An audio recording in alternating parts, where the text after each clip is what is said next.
میں آتے ہیں اللہم اغفر لامتی رب ہب لامتی، دنیا میں رہتے ہیں تو امت کی مغفرت کی دعائیں، قبر میں جاتے ہیں تو امت کی مغفرت کی دعائیں، آج بھی قبر میں امت کی مغفرت کی دعائیں کر رہے ہیں۔ میرے آقا صلی اللہ علیہ وسلم کا مقام یہ ہے۔ صحیح مسلم شریف کی حدیث ہے، جب قرآن کریم نازل ہوا نا تو ایک قرات کی اجازت اللہ جل وعلا نے دی۔ جبریل امین حضور اکرم صلی اللہ علیہ وسلم کی بارگاہ میں حاضر ہوئے تو اللہ نے ایک قرات کی اجازت دی۔ حضور اکرم صلی اللہ علیہ وسلم نے جبریل امین کو واپس بھیج دیا، جبریل واپس چلے جاؤ، اللہ کی بارگاہ میں عرض کرو کہ میری امت کے قبائل تو بہت زیادہ ہیں، اب ایک قرات کی اجازت، یہ میری امت کے لیے اس کا تلفظ آسان نہیں ہے۔ حوّن علی امتی، امت کو سہولت دی جائے۔ نبی کریم صلی اللہ علیہ وسلم نے جبریل امین کو واپس بھیج دیا، جبریل امین اللہ کی بارگاہ میں حاضر ہوئے۔ اب دیکھیں ہندوستان کے علماء بیٹھے ہیں، حضور کے امتی ہندوستان میں بھی رہتے ہیں نا، میں جب ہندوستان میں جاتا ہوں تو وہاں پر جب بیانات میں مجھے دعوت دی جاتی ہے، جب مجھے مدعو کرتے ہیں تو کہتے ہیں شاکب شامی کو ہم دعوت دے رہے ہیں۔ شاکب شامی کہیں گے یا ثاقب سامی کہیں گے؟ تو ہندوستان کے کچھ ایسے علاقے ہیں جہاں پر سے اور شین کو اکٹھے نہیں وہ تلفظ کر پاتے، ادا نہیں کر پاتے۔ نظام الدین اولیاء رحمہ اللہ کی بارگاہ میں گیا تو وہاں کہتے ہیں نجام الدین اولیاء۔ ہندوستان بہت بڑا ہے، میں حیدرآباد دکن میں گیا تو وہاں قرآن کی جگہ قرآن کہہ رہے ہیں، قرآن۔ تو ہر ایک کے لیے تلفظ آسان نہیں ہے، تو میں کہتا ہوں وہ تو ایک ہندوستان ہے، میرے آقا صلی اللہ علیہ وسلم کی امت تو پوری دنیا میں ہے۔ تو حضور نے اللہ کی بارگاہ میں التجا کی کہ یا اللہ میری امت کے لیے بہت مشکل ہے، ایک قرات کی اجازت دی ہے، مزید اضافہ کیا جائے۔ جبریل امین اللہ کی بارگاہ میں حاضر ہوتے ہیں، اللہ ارشاد فرماتا ہے جا جبریل واپس جا، دو قراتوں کی اجازت۔ حضور پھر عرض کرتے ہیں، ارشاد فرماتے ہیں جبریل واپس چلا جا، دو بھی کافی نہیں ہے۔ جبریل امین پھر اللہ کی بارگاہ میں حاضر ہوتے ہیں، مزید اضافہ کیجئے۔ اللہ نے ارشاد فرمایا تین قراتوں کی اجازت۔ حضور کی بارگاہ میں جبریل امین حاضر ہوتے ہیں، حضور فرماتے ہیں حوّن علی امتی، مزید سہولت دی جائے میری امت کو۔ اللہ نے ارشاد فرمایا جا میرے محبوب تیرے صدقے 7 قراتوں کی اجازت ہے۔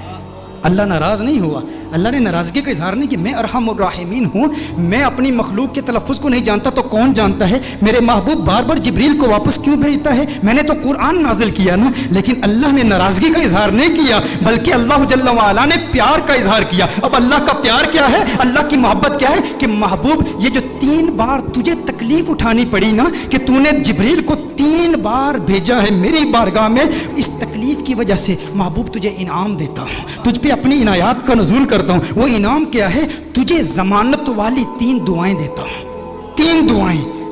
صحیح مسلم کی حدیث کا مفہوم پیش کر رہا ہوں، ضمانت والی 3 دعائیں، جب بھی مانگے گا قبول ہو جائیں گی۔ سارے انبیاء کو دعائیں دی گئی، حضرت سلیمان علیہ السلام کو بھی ایک ضمانت والی دعا دی گئی کہ جو دعا کرے گا قبول ہو جائے گی۔ باقی انبیاء کو ایک ایک دعا دی گئی، حضور اکرم صلی اللہ علیہ وسلم کو 3 دعائیں دی گئی کہ ہے محبوب 3 دعائیں ہیں۔ سلیمان علیہ السلام نے دعا کیا کی؟ یا اللہ مجھے بادشاہ ایسا بنا دے کہ میرے جیسا کوئی بادشاہ نہ ہو۔ اللہ جل وعلا نے دعا قبول کر لی۔ ابراہیم علیہ السلام نے اپنی اولاد کے لیے دعا کی کہ یا اللہ میری اولاد میں انبیاء اور رسول بھیج، اللہ نے وہ دعا قبول کر لی۔ حضرت نوح علیہ السلام نے اپنے دشمنوں کی تباہی کی دعا کی، ان کے دشمنوں کو اللہ نے تباہ کر دیا، سب کی دعائیں قبول ہوئی۔ لیکن ہر نبی نے جو دعا کی نا، یا اپنے لیے کی یا اپنی اولاد کے لیے کی یا اپنے دشمنوں کی ہلاکت کے لیے کی، انہیں ایک ایک دعا ملی۔ لیکن کونین کے والی صلی اللہ علیہ وسلم کو 3 دعائیں ملی۔ لیکن میرے آقا کی دعائیں کیا ہیں؟ میرے آقا صلی اللہ علیہ وسلم نے ایک بھی دعا اپنے لیے نہیں کی، 2 دعائیں دنیا میں ہی کر لی اور ایک دعا آخرت کے لیے مؤخر کی۔ دنیا کے لیے جو دعا تھی وہ کیا تھی؟ اللہم اغفر لامتی، اللہم اغفر لامتی، اللہم اغفر لامتی، ہے اللہ میری امت کی مغفرت فرما۔ میرے آقا صلی اللہ علیہ وسلم نے دوسری دعا کیا کی؟ پھر اللہم اغفر لامتی، ہے اللہ میری امت کی مغفرت فرما۔ علماء نے کلام کیا ہے کہ پہلی جو دعا تھی وہ کبائر گناہ کے لیے تھی، دوسری جو دعائیں تھی وہ صغائر گناہ کی ہے، لیکن تیسری دعا میرے آقا صلی اللہ علیہ وسلم نے مؤخر کر لی۔ اور مؤخر کیوں کی؟ حضور نے ارشاد فرمایا یہ تیسری دعا آخرت کے لیے بچا کے رکھی ہے۔ یا رسول اللہ صلی اللہ علیہ وسلم کیوں بچا کے رکھی ہے؟ حضور نے ارشاد فرمایا وہ آخرت کا دن ایسا دن ہے جب سب نبیوں کی امتیں یہاں تک کہ انبیاء بھی میری بارگاہ میں حاضر ہوں گے، یہ ان کے لیے سنبھال کے رکھی ہے۔ حضور اکرم صلی اللہ علیہ وسلم نے ابراہیم علیہ السلام کی امت کے لیے، عیسیٰ علیہ السلام کی امت کے لیے، موسیٰ علیہ السلام کی امت کے لیے، ان سب کی امتوں کی مغفرت کے لیے یہ دعا سنبھال کے رکھی ہے۔ ذہن میں یہ سوال تو پیدا ہوتا ہے نا، باقی انبیاء کو بھی قیامت کی ہولناکیوں کا علم تھا نا، قیامت کی ہولناکیوں اور سختیوں اور شدت کا علم تھا نا، وہ جانتے تھے کہ مخلوق کس قدر مجبور ہوگی قیامت کے روز، انہیں بھی اپنی امت سے محبت تھی نا۔ باقی انبیاء نے آخرت کے لیے دعا کیوں نہیں بچا کر رکھی؟ ذہن میں سوال پیدا ہوتا ہے، باقی انبیاء بھی اپنی امتوں سے پیار کرتے ہیں، لیکن انہوں نے اپنی امتوں کے لیے وہ دعا بچا کر کیوں نہیں رکھی؟ ایک دعا تھی امت کے لیے بچا کر رکھتے نا۔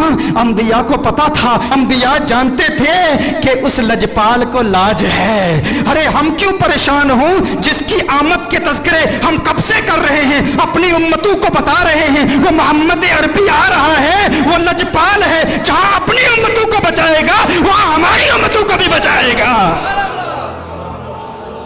میرے آقا صلی اللہ علیہ وسلم فقط اپنی امت کے لیے نہیں آئے، وہ رحمت للعالمین ہیں، وہ عیسیٰ کے لیے بھی آئے ہیں اور عیسیٰ کی امت کے لیے بھی آئے ہیں، وہ موسیٰ کے لیے بھی آئے ہیں، موسیٰ کی امت کے لیے بھی آئے ہیں، وہ ابراہیم کے لیے بھی آئے ہیں، ابراہیم کی امت کے لیے بھی آئے ہیں، وہ نوح کے لیے بھی آئے ہیں اور نوح کی امت کے لیے بھی آئے ہیں۔ علی نبینا وعلیہ الصلوۃ والسلام، انہیں پریشانی نہیں تھی، وہ جانتے تھے وہ لجپال ہیں، انہوں نے پہلے ہی انتظام کر رکھا ہے، وہ سب کی شفاعت کر دیں گے، کیونکہ میرے آقا صرف اس امت کے لیے نبی نہیں، وہ سب کے لیے نبی ہیں، یہاں تک نبیوں کے لیے بھی نبی ہیں۔ اعلیٰ حضرت نے یہ احمد رضا صاحب کلام پڑھ رہے تھے، اس وقت مجھے اعلیٰ حضرت کا وہ کلام یاد آیا۔ اعلیٰ حضرت نے بڑا خوبصورت تخیل باندھا ہے کہ دنیا میں میرے دل میں یہ خواہش ہے کہ نبیوں اور رسولوں سے ملوں اور سارے انبیاء اور رسول سے ایک التجا کروں، ان سے ایک بات پوچھوں۔ یہ کس کی خواہش ہے؟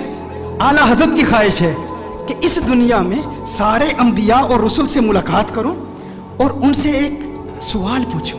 لیکن اس دنیا میں ممکن تو نہیں ہے احمد رضا کہ سارے انبیاء اور رسول کی بارگاہ میں تو حاضر ہو اور ان سے سوال پوچھ۔ کہا تو پھر میں قیامت کے روز پوچھ لوں گا، آخرت میں پوچھ لوں گا۔ اس وقت مخلوق بھی اپنے اپنے مقام کے اعتبار سے اور اللہ کی شان کے لائق اللہ کو دیکھے گی، تو اللہ کے سامنے اعلیٰ حضرت حضور کے سامنے انبیاء سے ایک سوال پوچھیں گے۔ وہ سوال کیا ہے؟ انبیاء سے کروں عرض کیوں مالک ہو؟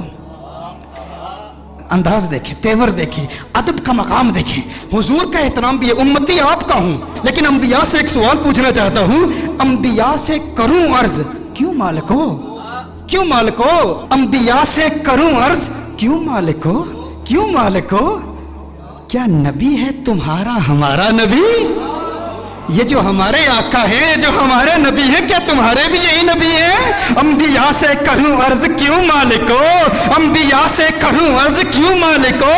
کیا نبی ہے تمہارا ہمارا نبی؟ انبیاء فرمائیں گے احمد رضا آج پوچھ لیا ہے، تجھے موقع ملا ہے اللہ کی بارگاہ میں، انبیاء کی بارگاہ میں، رسولوں کی بارگاہ میں، آقا خود موجود ہیں، پوچھ لیا ہے تو سن احمد رضا، تو نے کہا انبیاء سے کروں عرض کیوں مالک ہو؟ کیا نبی ہے تمہارا ہمارا نبی؟ جیسے سب کا خدا ایک ہے ویسے ہی ان کا ان کا تمہارا ہمارا نبی۔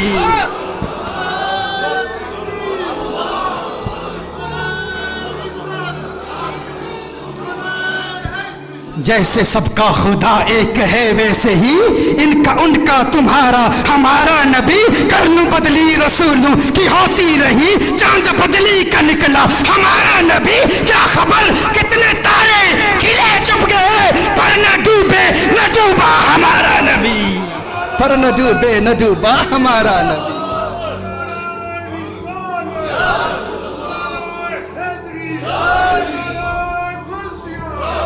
اچھا میں عرض کر رہا تھا